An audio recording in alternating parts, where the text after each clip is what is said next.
ठिकाणी शरद पवारांना निमंत्रण नव्हतं, इतरही अनेक लोकांना निमंत्रण होतं पवार घराण्यातल्या. त्या जाणून केल्याचं प्रकार. आता त्या संदर्भातलं तर खरं म्हटलं तर मला काही विशेष काही सांगता येणार नाही. तर तिथे काही घडामोडी झाल्या असतील तर मला काही त्याची माहिती नाही. परंतु लवकरात लवकर ती जागा भरल्या जावी अशा प्रकारचा आग्रह कदाचित राष्ट्रवादी काँग्रेस पक्षाचा असावा. आणि राष्ट्रवादी काँग्रेसचे जे काही आमदार आहेत त्यांचीसुद्धा आणि खासदार असतील त्यांचीसुद्धा इच्छा होती की ताबडतोबीनं सुनेत्राताईंना या संदर्भात उपमुख्यमंत्रीपदाची शपथ द्यावी आणि त्या दृष्टीनं तो निर्णय झाला असावा. राष्ट्रवादी एकत्र येण्याच्या ज्या चर्चा सुरू होत्या, दादांची सुद्धा इच्छा होती किंवा अनेक नेते इच्छा व्यक्त करतात. खरं काय नेमकं चर्चा सुरू होती?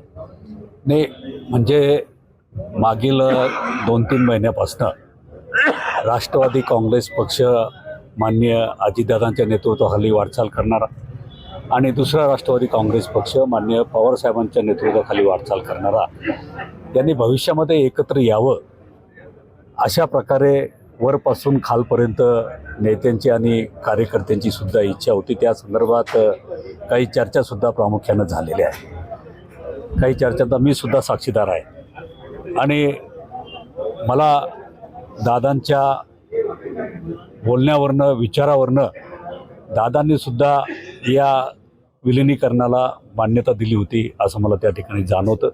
त्या संदर्भात अनेक पावलं उचलले गेले. या बाबतीमध्ये आमच्या पक्षाचे नेते माननीय जयंतराव पाटील साहेब असतील यांच्या पुढाकारानं काही जण त्या ठिकाणी प्रयत्न करत होते आणि अगदी कालही आदरणीय पवार साहेबांनी याच्याबद्दल स्पष्टपणे सांगितलं की येत्या 12 तारखेला या संदर्भातली घोषणा दादा किंवा इतर जण करणार होते. पण दुर्दैवानं दादा आज राहिले नाहीत आणि आजही सगळ्यांची इच्छा आहे.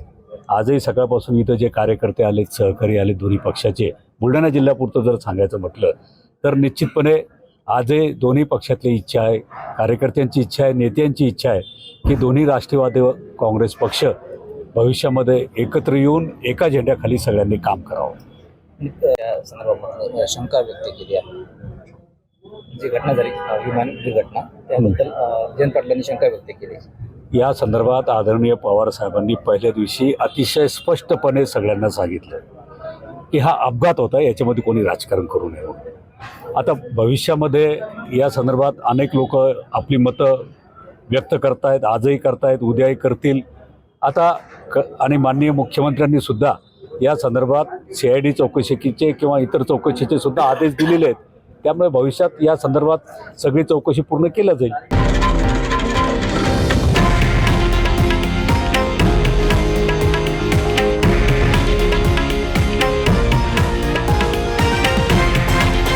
हे आहे देशातील नंबर 1 न्यूज नेटवर्क आणि आपण पाहत आहात TV9 मराठी, एकमेव.